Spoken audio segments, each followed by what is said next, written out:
Kenalkan lebih dulu ya, karena saya ingin disayang saudara, tidak dikenal disayang toh ya, siapa tahu nanti ketemu di Surabaya. Ya, saya Pendeta Hani Prayogo, saya dari GBI Family Blessing Surabaya ya, di Citraland Surabaya ya. Pak Henry di sini panggilannya Pak Ongko, Bapak Ongko. Bapak Ongko ini juga dulu pelayan Tuhan di tempat saya di Surabaya. Puji Tuhan, beliau sungguh menjadi berkat. Nah, saya memang baru kemarin datang ya, diundang hambanya ini, saya datang bersama istri saya. Saya memang sedang disenangkan, refreshing di Sumba ya, Sumba Barat, Sumba Timur ya, NTT lah, puji Tuhan. Saya juga tidak mengira bahwa malam ini saya paling tempat ini, karena saya ditodong sama hambanya ini untuk saya boleh melayani ya. Saya bersama istri saya yang paling cantik di seluruh angkasa. Silakan bangkit berdiri, ini istri saya ya. Ya, saya hanya satu istri saya, percayalah ya. Satu aja ndak habis-habis. Saya punya anak 3 ya, laki namanya Daniel, itu juga membantu saya di gereja sebagai full timer. Yang kedua Abraham, laki dan juga membantu saya full timer di gereja. Dan saya diberkati anak perempuan namanya Hana, dan saat ini baru sekolah kelas 2 SMA. Jadi sama anak pertama beda 17 tahun. Itu berkat mendadak dari Tuhan. Baik ya, saat ini saya boleh dipercaya sama hambanya. Terima kasih Pak Jibrail atas kesempatan yang diberikan pada saya untuk melayani dalam doa malam saat ini. Dan tema yang saya berikan untuk khotbah saya saat ini adalah hidup dengan iman yang bulat. Hidup dengan iman yang bulat. Katakan sama-sama 2, 3. Hidup dengan iman yang bulat. Kenapa Tuhan ingin kita itu benar-benar 100% bulat untuk beriman sama Tuhan kita, Yesus namanya? Karena itu kehendak Tuhan. Percayalah kepada Tuhan dengan segenap hatimu. Apa perbedaan Yosua dan Kaleb memimpin bangsa Israel masuk ke tanah perjanjian? Generasinya dia hanya 2 orang, Musa saja enggak masuk. Yang dipimpin oleh Yosua dan Kaleb itu hanya generasi kedua. Karena ada perbedaan. Yosua dan Kaleb mengikuti Tuhan dengan sepenuh hati atau dengan iman yang bulat. Itu membawa pengaruh yang besar. Kalau saudara kita semua beriman sungguh-sungguh bulat 100%, itu membawa pengaruh dalam kehidupan kita, pasti itu. Dalam Lukas 18 ayat 8b, Tuhan berkata, jika anak manusia itu datang, adakah ia mendapati iman di bumi? Yang dicari Tuhan itu apa? Dalam kehidupan orang yang ngaku orang Kristen, iman. Bukan orang Kristen yang kaya, bukan gereja yang besar, bukan pendeta yang hebat, bukan orang Kristen apalagi yang separuh-paruh imannya. Yang ingin Tuhan temukan iman. Iman yang bagaimana? Pertanyaannya kan begitu. Ya, iman itu sangat penting. Di Ibrani 11 ayat 6, tetapi tanpa iman tidak mungkin orang berkenan kepada Allah. Sebab barang siapa berpaling kepada Allah, ia harus percaya bahwa Allah ada dan bahwa Allah memberi upah kepada orang yang sungguh-sungguh mencari Dia. Garis bawahi kalimat sungguh-sungguh. Artinya apa? Hanya orang yang benar-benar sungguh-sungguh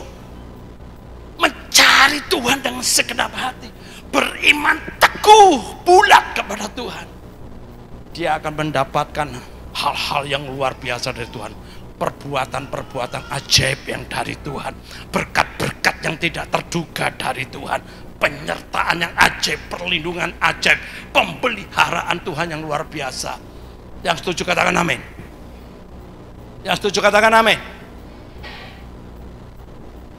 Apakah iman itu? Ibrani 11 ayat 1. Iman adalah dasar dari segala sesuatu yang kita harapkan dan bukti dari segala sesuatu yang tidak kita lihat. Definisi iman. Nah, dari bahasa Yunani, iman itu pistis, kata Yunaninya. Pistis memiliki pengertian apa? Yakin akan, bersandar pada, mempercayai atau suatu keyakinan atas kebenaran dari suatu hal.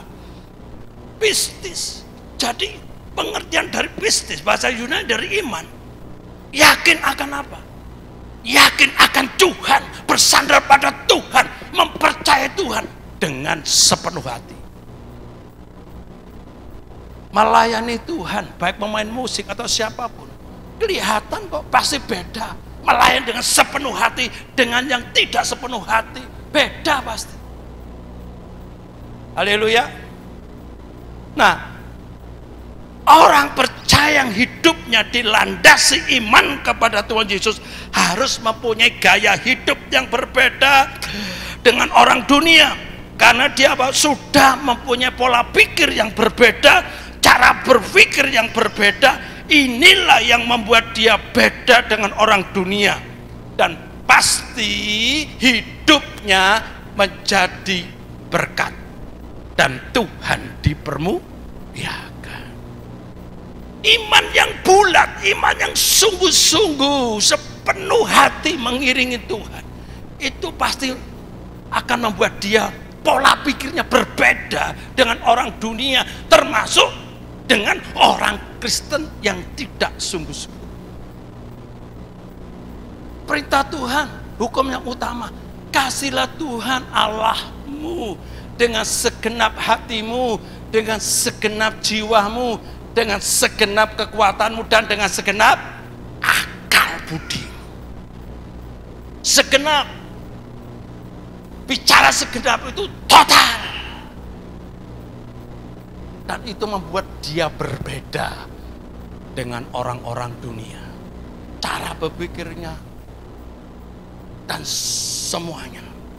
Nah, kita akan belajar dari beberapa orang yang mengalami pertolongan karena imannya dan mempengaruhi cara berpikirnya.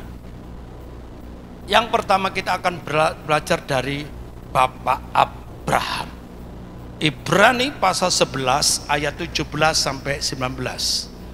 Ibrani pasal 11 ayat 17 sampai 19. Karena iman, maka Abraham tak kala ia dicobai mempersembahkan Ishak.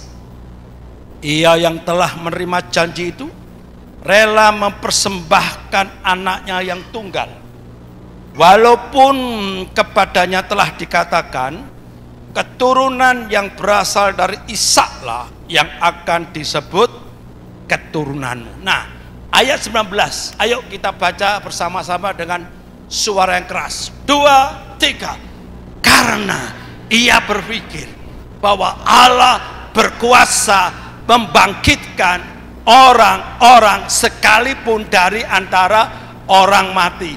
Dan dari sana ia seakan-akan telah menerimanya kembali. Garis bawahi, karena ia berpikir.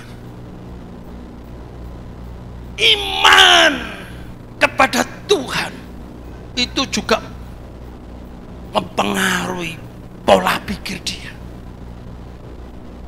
Abraham belum pernah melihat Allah membangkitkan orang mati, tapi karena imannya dia berpikir Allah yang dia sembah adalah Allah yang maha kuasa dan pasti sanggup menghidupkan anaknya Ishak saat dia sembelih, karena dia melakukan perintah Tuhan, taat kepada perintah Tuhan. Berpikirnya dia, Allah yang dia sembah sanggup membangkitkan anakku Ishak walaupun dia sudah saya sembelih. Padahal dia tidak pernah melihat orang mati dibangkitkan. Harusnya setiap orang yang percaya sungguh-sungguh kepada Tuhan itu membawa perubahan cara berpikir dia. Dari cara berpikir dia, pola berpikir dia itu akan menghasilkan tindakan. Itu yang membedakan, saudara, antara orang Kristen yang sungguh-sungguh atau tidak. Kejadian pasal 22 ayat 5 sampai 8.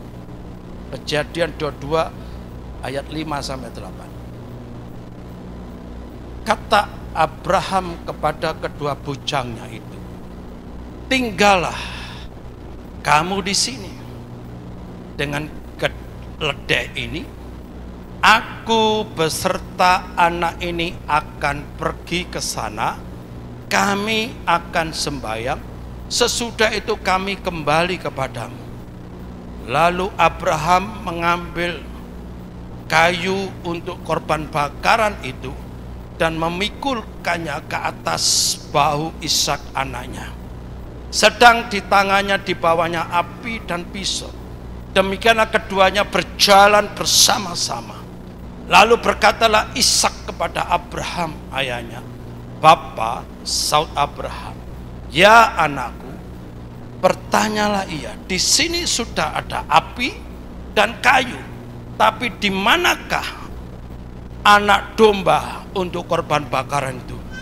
Saud Abraham, "Allah yang akan menyediakan anak domba untuk korban bakaran baginya anakku, Yehova Jireh."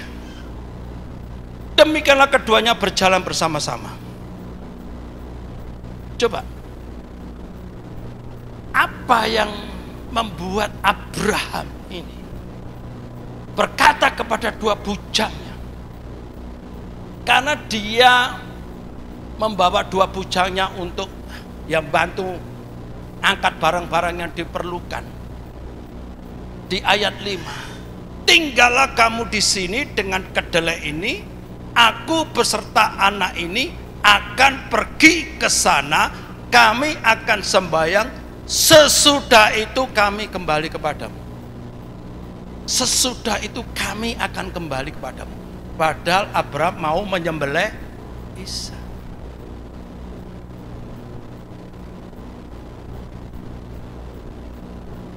Karena tadi itu dia berpikir Allah yang dia sembah akan membangkitkan kembali Ishak. Maka dia ngomong kepada bujangnya, "Kami akan kembali." Jadi apa? Jadi Abraham dalam perjalanan imannya kepada Allah sudah mempraktekkan ayat Markus 11 ayat 24. Markus 11 ayat 24 berkata demikian, "Karena itu aku berkata kepadamu, apa saja yang kamu minta dan doakan, percayalah bahwa kamu telah menerimanya, maka hal itu akan diberikan kepadamu." Termasuk pada saat Ishak itu tanya, "Mana dombanya?" Kayu sudah ada, api sudah siap. Waktu Ishak tanya, "Mana dombanya?" Abraham tahu nggak bahwa ada domba yang akan disediakan oleh Allah? Tahu nggak? Nggak tahu, nggak lihat apa-apa. Tapi dia percaya, "Tenang ya anakku, Allah yang akan menyediakan."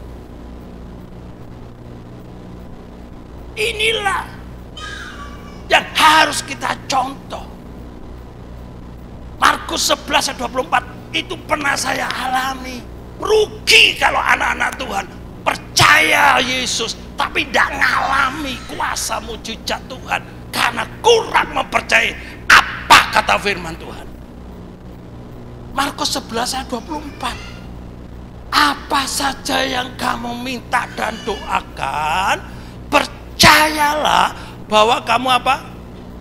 Telah, garis bawahi telah menerima, maka hal itu akan diberikan kepadamu. Ini Yesus sendiri yang berkata, Yesus sendiri yang ngomong, Yesus sendiri yang berfirman. Gak mungkin dia itu melanggar janjinya.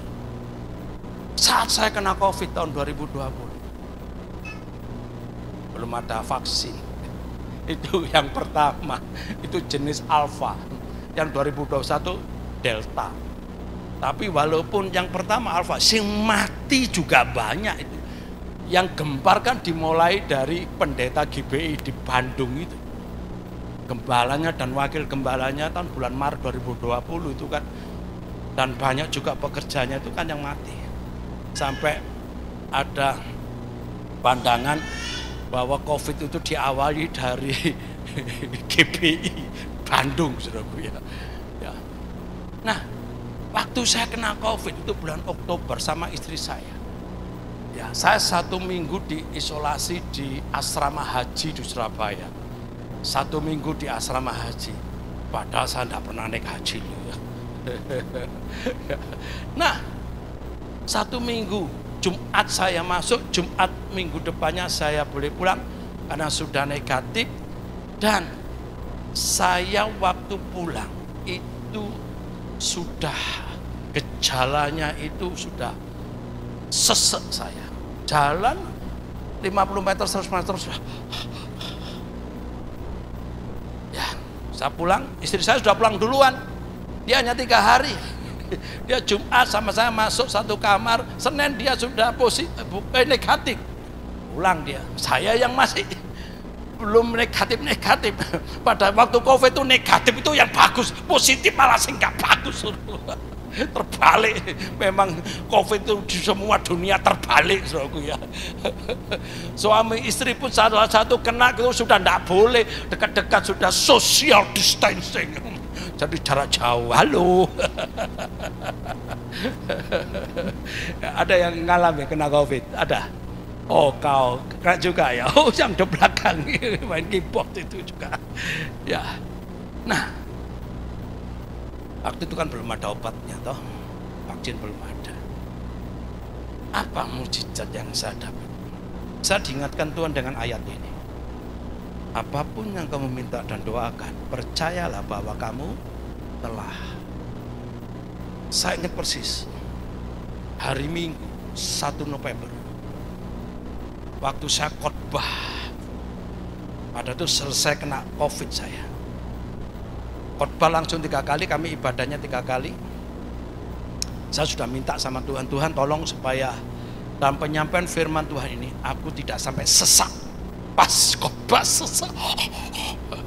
Ya, istri saya duduk di depan, sudah siapkan semprotan apa itu, oksigen yang botolan itu loh. Ya, itu di Indomaret juga ada itu. Oksigen yang botolan itu ya. Ya, karena saya di rumah sempat sesak disemprot pakai itu, saudara. Suara saya tidak bisa keras gini, pelan karena paru-paru saya sudah flek-flek putih. Flek-flek putih sudah. Waktu di ronsen saya periksa di RKZ itu sudah flek-flek putih. Apa istilahnya Pak? Pneumonia. Yang membuat sesak itu ya. Ya, puji Tuhan. Tuhan tolong saya ngomong, Tuhan aku nyampaikan firman-Mu loh Tuhan, jangan sampai aku berhenti tengah jalan. Walaupun saya pelan ngomongnya, ya seperti ini, Tuhan tolong saya bisa melewati ibadah 1, 2, 3. Nah, setelah itu saya diingatkan ayat ini. Maka mulai 1 November 2020, saudara bisa cek, periksa di media sosial istilahnya, di YouTube gereja kami ya, 1 November 2020 itu ada kesaksian saya. Saya berkata, Tuhan Yesus, terima kasih, aku telah sembuh dari COVID. Engkau telah menyembuhkan aku dari COVID dengan segala efek negatifnya, termasuk paru-paruku ini. Di dalam nama Yesus aku telah sembuh, paru-paruku bersih, aku sehat kembali. Nah, saya perkatakan itu beberapa kali. Apakah saya sembuh? Tidak, sesek saya. Hari Minggu, hari Senin, saya perkatakan terima kasih Tuhan, aku telah sembuh, Engkau telah menyembuhkan aku sudah sembuh, paru-paruku bersih. Apakah saya langsung sembuh? Tidak. Selasa saya perkatakan, Rabu saya perkatakan, apakah ada perubahan? Tidak. Sesek, ngomongnya pelan. Yang saudara punya pengalaman COVID yang paru-paru saudara kena, pasti ngomongnya pelan toh ya. Kemis siang tiba-tiba plong, dada itu lega. Loh, kok enak? Ngomong saya kok keras lagi? Loh, kok enak? Langsung terima kasih Tuhan, aku sembuh. Hari Jumat besoknya saya bikin gowes 2 jam, tidak sesek. Sampai hari ini Tuhan sembuhkan saya. Amin. Makasih ya. Kalau bisa bir ya, tidak ada guyon. Nah, apa yang kita imani terjadi dalam alam roh, itu akan diikuti dengan alam nyata. Ini firmannya jelas di Markus 11 ayat 24. Multimedia tolong ditampilkan. Markus 11 ayat 24. Ya. Markus 11 ayat 24. 24. Karena itu aku berkata kepadamu, apa saja yang kamu minta dan doakan, apa saja. Saudara pasti punya pergumulan toh. Ada yang tidak punya pergumulan, angkat tangan. Tidak ada. Saya ulangi lagi, mungkin saudara masih belum mengerti bahasa Indonesia. Siapa yang tidak punya pergumulan, angkat tangan. Kalau saya angkat tangan, termasuk saya pun tidak berani angkat tangan. Berarti semuanya ada pergumulan, ada permohonan, permintaan. Dan dalam pengamatan saya, mungkin saya salah, mungkin tidak sama dengan pandangan hambanya ini, Bapak Gembala, Bapak Pendeta Jibrail, malaikat ini, beda beraku. Masalah terbesar itu apa sih manusia itu? Saya punya pandangan dalam pengamatan saya. Masalah terbesar manusia ya UUD. Do you know UUD? Undang-undang dasar Pak. No. Ujung-ujungnya duit.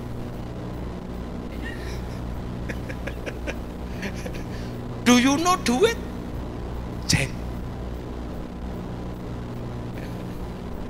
Setuju nggak? Termasuk juga gembala, termasuk pendeta. Ya, kalau cerita ketemu dengan teman-teman pendeta, baik yang di desa maupun di kota, pergumulannya duit. Pak, saya lagi bergumul. Baru minggu yang lalu ada seorang hamba Tuhan, saya lagi memerlukan 150 juta Pak. Untuk ini. Di desa kami lagi bergumul Pak untuk renovasi gereja. Jemaat gimana? Ya, saya ini gembala sudah puluhan tahun. Saya jawab, podo wae. Betul nggak? Wes di puter jedek, duwe. Setuju apa enggak? Tapi lihat ayat ini, seperti Abraham ngomong kepada Ishak, Allah yang akan menyediakan. Yehova Jireh. Termasuk apa? Keperluan uang.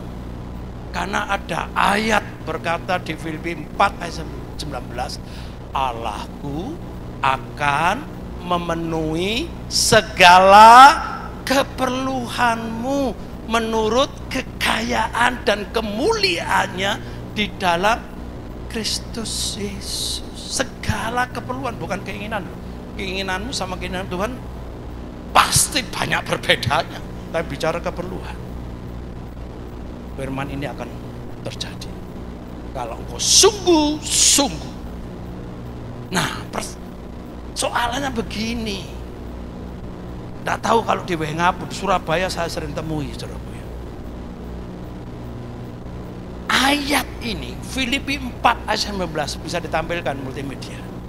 Itu sudah banyak jemaat itu tahu, mengerti berkali-kali. Mungkin dia mendengar dari hamba Tuhan menyampaikan di mimbar, atau dari renungan harian, atau ada pujiannya atau ini, Allahku kan memenuhi keperluanmu menurut kekayaan dan kemuliaannya. Loh, ada pujian. Tetapi saya temukan masih jemaat di Surabaya di sini tidak ada. Begitu dia mengalami kesulitan keuangan, dia tidak melakukan apa yang harus dilakukan sebagai orang percaya yang sungguh-sungguh beriman bulat kepada Tuhan. Hanya berdoa, berlutut, perlu doa puasa, meminta pertolongan Tuhan. Tapi apa yang dilakukan? Utang. Waktu utang, minta kepada temannya satu komsel atau kepada pelayan Tuhan, itu nangis-nangis, saya perlu sungguh untuk bayar ini 1 minggu maksimal 1 bulan tak bayar, percaya aku. Seminggu lewat menengai, diem. 1 bulan lewat, diem. Begitu ditagih, ngamuk. Malah yang nagih, yang minjem itu dimarahi. Kamu gak punya kasih. Pada waktu ngutang minta pinjaman gak ngomong gitu. Di sini gak ada, di Surabaya.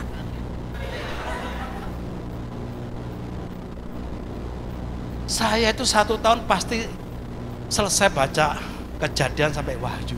Untuk perjanjian baru pasti 2 kali. Setiap tahun saya baca sekian puluh kali. Tidak ada ayat yang berbunyi demikian. Kalau kamu memerlukan uang, berhutanglah. Tidak ada. Mungkin ada yang menemukan. Ada Pak, di mana? Wahyu pasal 50. Kamu cari sampai kiamat tidak ketemu Wahyu pasal 50. Kenapa sih? Katanya percaya Tuhan, tapi tidak mempercayai firman Tuhan. Kemarin atau tadi saya lupa. Tadi malam saya kirim BA ke grup jemaat kami. Setiap hari saya kirim firman Tuhan hari ini. Setelah itu saya kasih renungan pagi, ayat. Renungan siang, ayat. Renungan malam, ayat. Yang saya kirim, kalau tidak tadi ya kemarin malam. Allah tidak akan mempermalukan orang yang percaya kepada Dia. Kalau setiap anaknya mempercayai apa kata firman dan sungguh-sungguh Tuhan temukan dalam hatinya bahwa dia sungguh-sungguh percaya Yesus bulat 100%, dialami mujizat Tuhan. Allah yang kau sembah, Allahnya Abraham, Allah yang maha kuasa, Dia tidak berubah dulu, sekarang, dan sampai selama-lamanya. Tidak pernah berubah kasihnya, tidak pernah berubah kuasanya. Ini yang membedakan orang percaya. Satunya kesaksian, bercerita Tuhan tolong dia. Lainnya, aku nggak pernah ya. Disuruh kesaksian, nggak mau. Apa sing tak saksino? Bagi saya, orang Kristen, dia bersaksi, suka bersaksi, itu wajar-wajar saja. Memang harusnya begitu. Kesaksian berarti dia itu ngalami Tuhan secara pribadi. Kalau dia sungguh-sungguh mempercayai firman-Nya dan lakukan, taat. Amin. Amin. Ada pujian yang saya suka sekali lagu ini. Ku yakin saat kau berfirman, ku menang saat kau bertindak. Hidupku hanya ditentukan oleh perkataanmu.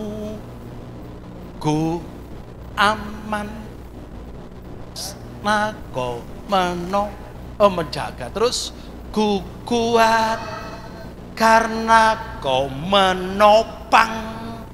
Hidupku hanya ditentukan oleh kuasa-Mu.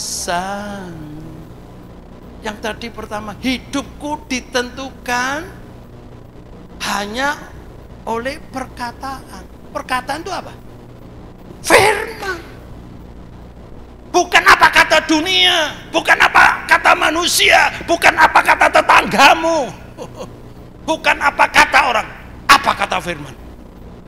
Firman berkata, engkau berharga, engkau mulia. Loh ya apa sih?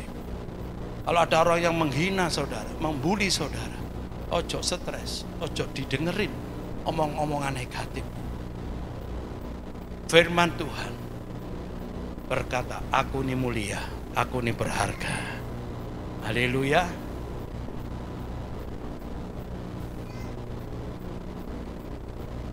Saya bisa ngalami, bukan aku pendeta. Karena ayat ini berlaku untuk setiap orang yang percaya. Saudara bisa ngalami kok. Kalau engkau sungguh-sungguh percaya. Pikiran seperti inilah yang dilandasi iman kepada Allah yang Maha Kuasa, membuat dia taat terhadap semua perintah Allah. Karena Tuhan berkata, barang siapa yang mengasihi aku, ia yang melakukan segala perintahku. Bukan sebagian, segala. Yang setuju katakan amin. Ya. Firman Tuhan di 1 Yohanes pasal 5 ayat 3. Sebab inilah kasih kepada Allah, yaitu bahwa kita menuruti perintah-perintahnya, dan perintah-perintahnya itu tidak berat. Ayat 4, sebab semua yang lahir dari Allah mengalahkan dunia, dan inilah kemenangan yang mengalahkan dunia, iman kita. Ayat 5, siapakah yang mengalahkan dunia selain daripada dia yang percaya bahwa Yesus adalah anak Allah. Ini apa kata firman?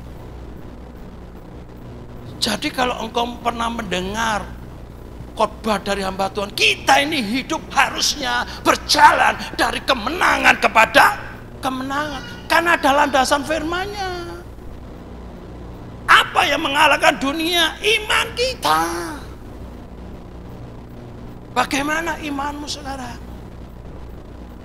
Kalau engkau sungguh-sungguh beriman teguh pada Tuhan, engkau nyatakan imanmu dalam perbuatan, cara berpikirmu berubah. Masalah dah, Tuhanku sanggup menolongku, Tuhanku lebih besar dari masalah. Saudara tetap bisa mengucap syukur, saudara tetap bisa bersuka cita, dan saudara tetap setia melayani Tuhan. apapun masalah manusia apa? Selain duit, kesehatan. 4 bulan ini saya harus memakamkan 9 jemaat, saudaraku ya. Yang mana mereka meninggal, ada yang tidur tidak bangun lagi, ada yang kena jantung, ya macam-macam. Sing mati enak dalam Tuhan, ketemu Yesus. Sing ditinggal itu loh. Bagi keluarga yang tinggal, kan ini juga pergumulan. Apalagi yang meninggal adalah suami tulang punggung.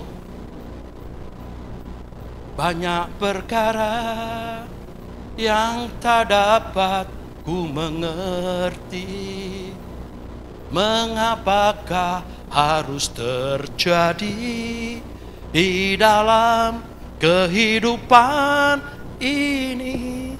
Satu perkara yang ku simpan dalam hati, tiada sesuatu yang terjadi tanpa Allah mengerti. Allah mengerti, Allah peduli segala persoalan yang kita hadapi, tak akan pernah dibiarkannya ku bergumul sendiri, sebab Allah mengerti, sebab Allah peduli. Ini kalau engkau imani setiap kalimat pujian ini, engkau bisa menghadapi hidupnya dengan tenang kok, tidak ono stres. Kenapa? Engkau percaya. Iman membawa perubahan pola pikir. Masalah semua diizinkan Tuhan. Tuhan lagi menguji saya. Abraham aja diuji kok. Kita pasti juga diuji. Tuhan ingin tahu imanmu, percayamu itu loh kayak apa gitu. Haleluya. Engkau lolos dalam satu ujian, diizinkan ujian lagi, tapi yang jelas engkau menang. Amin. Amin. Tuhan Yesus memberkati.